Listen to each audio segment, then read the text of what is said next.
Hi, everybody. It's Mr. Paisley here for the second installment of the Wellness Wednesday series.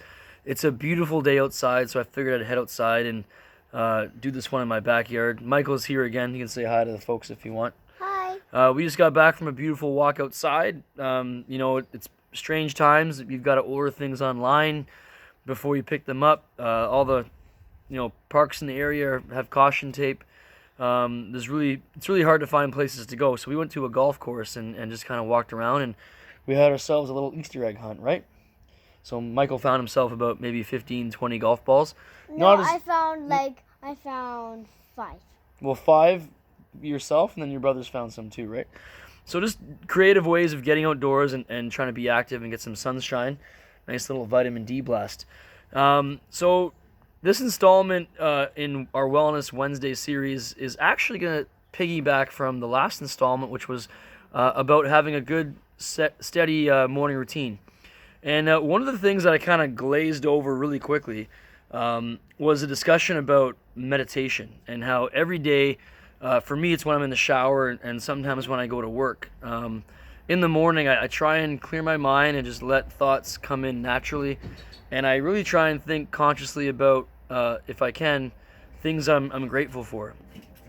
And I talked about how it's really easy for us sometimes to get into a habit of thinking negatively, and the first thing we do is we either like check our device right away. A lot of us do that. We think about things that are worrying us, and for many people, the last thing you think about before you go to bed and the first thing you think about when you get up in the morning is something that you're worried about. And I had a bad habit of doing that for many, many years. And so I had to actually think consciously about, well, how am I going to try and kick that habit? So I want to go into more detail today about having that mindfulness and having that gratitude and just how I go about meditating. Again, it's about being in control of your mind and your thoughts, not letting other things get in the way or even negative thoughts that you might have in the back of your mind that you might be ruminating on. So what got me interested in meditation is actually one of my favorite books. It's a book, I don't know if you can see that right there. It's by Phil Jackson. It's called Sacred Hoops. And this book is basically about the Chicago Bulls and how Phil Jackson used mindfulness techniques to improve the team. The team was so good with Michael Jordan and winning championships that he would challenge them in different ways. He actually had them practice in the dark. I mean, not pitch black, but he had them practice where it was darker in the gym. Yeah, Michael, want to say something too? Daddy's building a playhouse for us. Oh yeah, one of the things that I'm doing is I'm building a little playhouse for the guys in the backyard. So that's been a lot of fun. Again, positive ways that you can kind of stay busy at home are important. But I'm just gonna keep going, okay, buddy? So you have to be quiet now. Okay. So anyway, where was I? Yeah. So Phil Jackson's book. It's all about mindfulness and how the Bulls used mindfulness and meditation techniques to become even better as individuals and as a team. So as an athlete, that got me intrigued.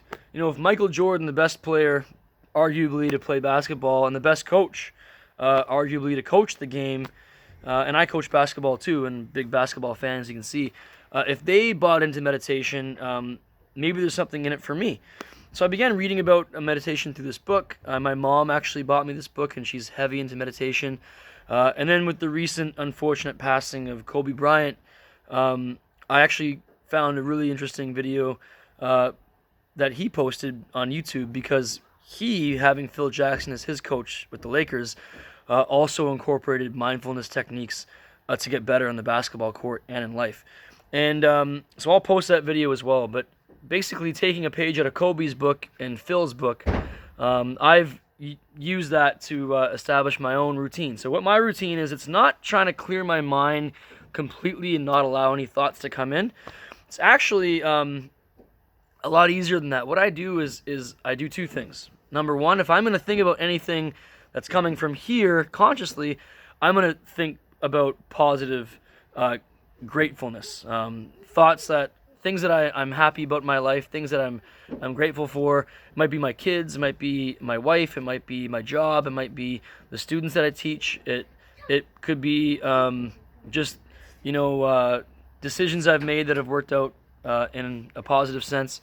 that have helped me in my life. And it could be anything for you. Might have your own. It could be a great game that you played. It could be a friend that you have.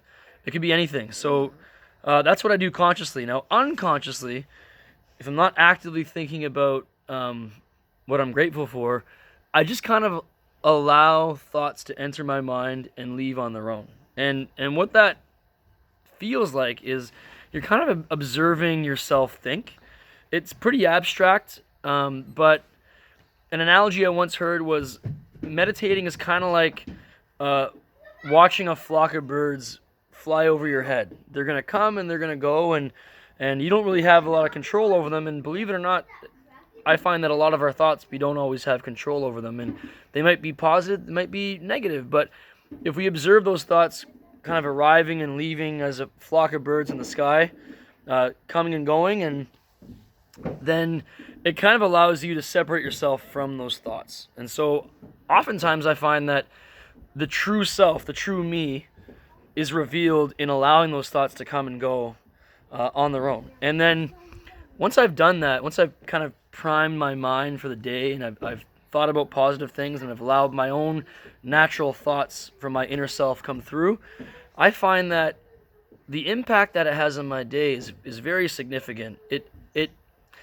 It's hard to describe, but the best way that I can describe it is by saying that it almost feels like the remainder of my day is me experiencing the day coming at me the same way that I've allowed my thoughts to come and go. So I don't approach my day in the sense of, I'm trying to race and catch up to my day. I just view my day as tasks and responsibilities and things I have to do are going to come my way. I'll deal with them in the present moment, and then they'll move on, and I'll move on to different things I have to get done. And that just simple switch in your mindset, I find, for me anyway, is really, really helpful. It's kind of like that saying, like, go with the flow, be in rhythm, just letting things come and go naturally. And so if you can practice that with your thoughts, you can maybe even apply that into your life.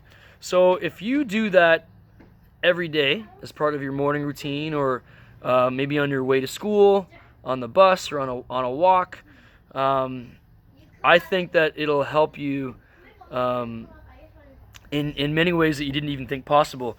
For some of the players in this book, it helped them win championships.